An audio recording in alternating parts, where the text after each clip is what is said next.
What is up, you guys? We are back with yet another awesome film today. And today's movie starts with Aisha talking to her therapist about an incurable condition that she has. She talks about the incident and how her day started normal with her friends, but during first period, she collapsed in class. After her session with her therapist, we take a deep dive into Aisha's life. Aisha lives with her father and her mom passed away years ago. She likes art and having fun with her friends and playing with her ferret, Picasso. Other than that, she mostly keeps to herself. That night, her friend Carrie invites her to a house party and she tells her to bring her boyfriend Levi. But when she goes to where he was unannounced to surprise him, she ends up being the one who's surprised when she finds him getting some head from a robot. She leaves feeling very betrayed and upset, and she goes to the party and ends up making out with the guy who threw the party, Caleb. Levi catches her making out with him, and after a very tense conversation, Aisha lets him know that he's no longer her boyfriend. She was very drunk and she stumbles her way into the bathroom, and she accidentally falls down and cuts her hand.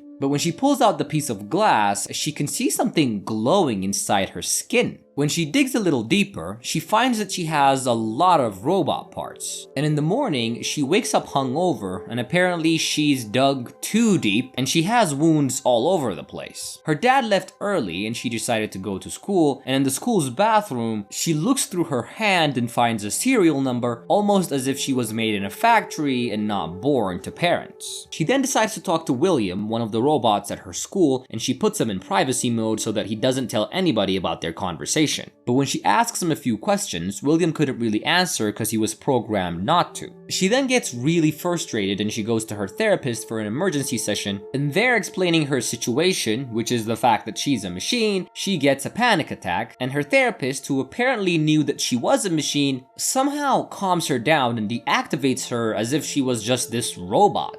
We then see her therapist Sharon making a call to somebody, talking about Aisha, saying that she's figured it out again. And she makes this call after she connected Aisha to her tablet and erased her memory, or should I say, hard drive. So in the morning, Aisha wakes up with a horrible dream, not really remembering anything, and all the wounds that were on her body yesterday completely healed. When she goes to school and talks to her friend Carrie, Carrie starts to talk about a party and how she blew her off, and Aisha can't seem to remember anything. And when she goes on her phone, she also finds a bunch of search histories that she's made, but she can't really remember. So thinking that it's probably a weird day, she goes to first period early, and there she sees Jenny, who saw her yesterday in the bathroom, looking through her own skin in search of a serial number. But when Jenny tries to confront Aisha about what happened yesterday, Aisha can't seem to recall anything. And then Jenny turns on a frequency machine at the lab, and even though human beings can't hear that low of a frequency, Aisha almost collapses again from the frequency because she is not a human, but a machine. As she was getting out of class, she runs into William again, and he also spoke of yesterday, and she spoke to him about it, and he recovered her memories of yesterday because she was a machine and she remembers everything. Immediately after she recalls what happened, Aisha had to know if it was real or not, and she tries to run outside the city limits, but she couldn't,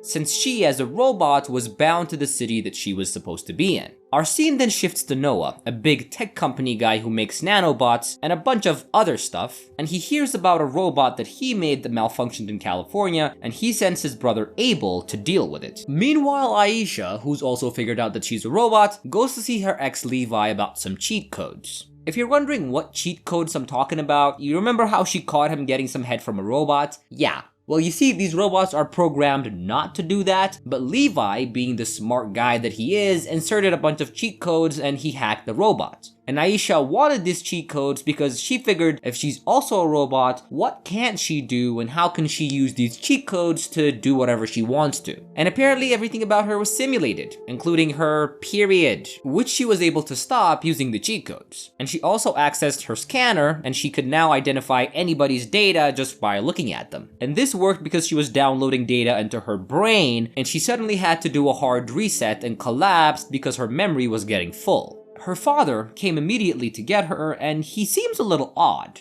When she told him that they should go to a hospital, he said that since she didn't really hit her head, that was unnecessary, and then he dropped her off at home and he drove off right away. He was talking to somebody nervously inside the car, and because Aisha now had the cheat codes, she could enhance the audio and hear his conversation, and from the conversation, Aisha realizes that her father knows what she is. She goes through his office and through his files, and she learns from one of the programs installed on his tablet that he can actually read her thoughts. Not only that, but she actually starts reading his journal, and she understands how he first met her. It was some kind of get-together, and he would see her sitting somewhere and he would have a conversation with her because she reminded him of his daughter that he lost years ago. And at this get-together, he would also meet Aisha's mother, who was actually Sharon. And the two get close, and I mean very, very intimately close, and Aisha's dad Martin starts hanging out at Sharon's place where both Aisha and Sharon live. But one day as he took her out to get some coffee, he wasn't aware that Aisha was actually a robot because she's so realistic, but he finds out then and there as Aisha runs out of her batteries and she starts acting like a crazy robot. Martin, seeing how Sharon didn't tell him that Aisha was a robot, decides to break up with her, but 2 months later, she contacts him and asks him what's going on. He tells her that he's moving to California, and she tells him that maybe, just maybe, he can be a father to Aisha. And since Martin lost his daughter and Aisha somehow reminds him of her, he decides to do it. But since he didn't really want to continue his relationship with Sharon, she decided to be her therapist and he decided to be her father, and they gave her all the fake memories of her living with her father. All of this is incredibly disheartening to Aisha, who confronts her father about the situation, and he comes clean and tells her everything about how she was this specialized project that happened years ago and how Sharon snuck her out of a lab. So about 6 years ago, Sharon was working for this guy Noah and his brother Abel on AI development. And even though she was not told to do so, Sharon kept making this self-aware AI that just learns every moment of every day. And without authorization, Sharon decided to make Aisha, an almost completely seamless robot with an AI chip for her brain that learns just like a human being does. But that didn't really matter. Even though this really fascinated Noah and Abel, they couldn't really go on with it because it would tarnish the name of their company, as it's illegal and unethical to make an AI that can think for itself. But Sharon didn't care about the ethical standards that the company had, as she escapes with Aisha, her creation, the same day she was decommissioned. And as we come back to the present, Aisha, who now knows all this, blames Sharon for everything. She blames her for giving her period. She blames her for giving her anxiety and depression sometimes. And Sharon tries to explain that human beings experience this every day. Well, men don't experience periods, but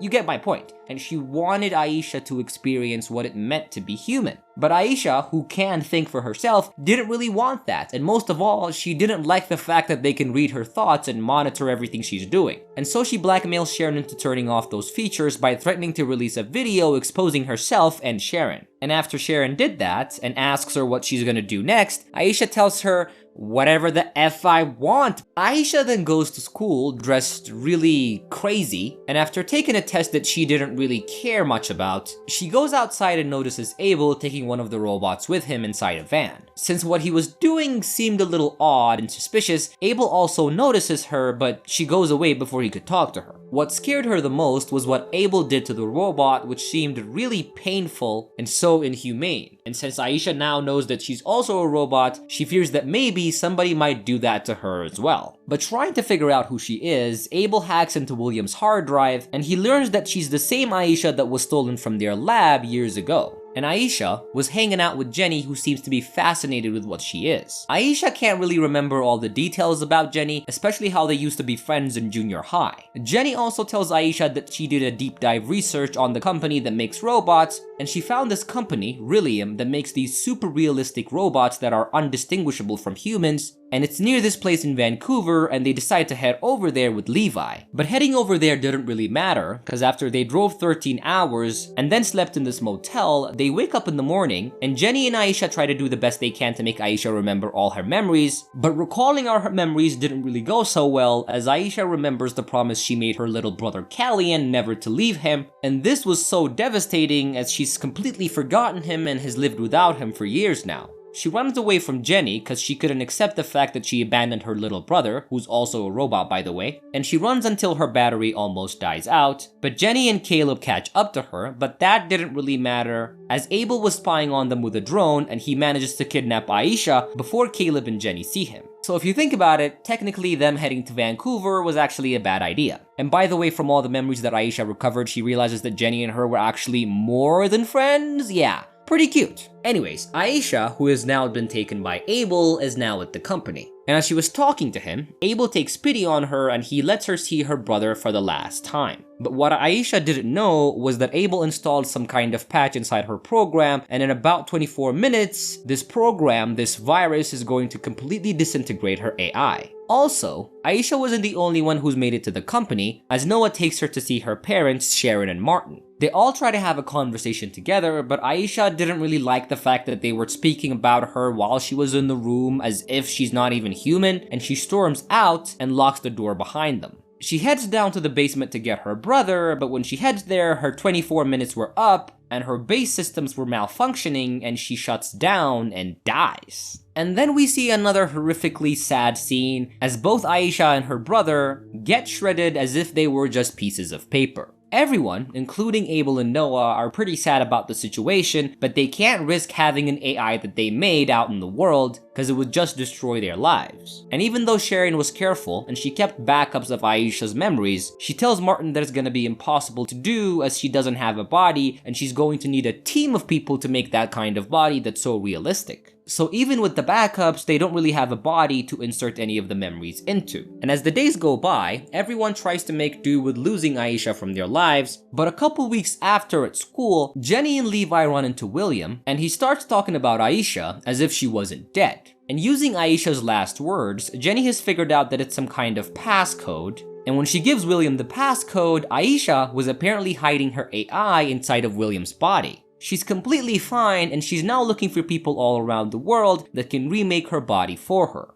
And the movie ends on a very hopeful note where we witness a scene in China of people making robots, and one of them bears a starking resemblance to Aisha herself. So did they make her a body? Is that her? Is she gonna come back to her family and friends? What do you guys think? Leave your comments in the comment section. Also, leave a like, subscribe to my channel, and I promise to see you guys on my next recap. I love you all. Bye.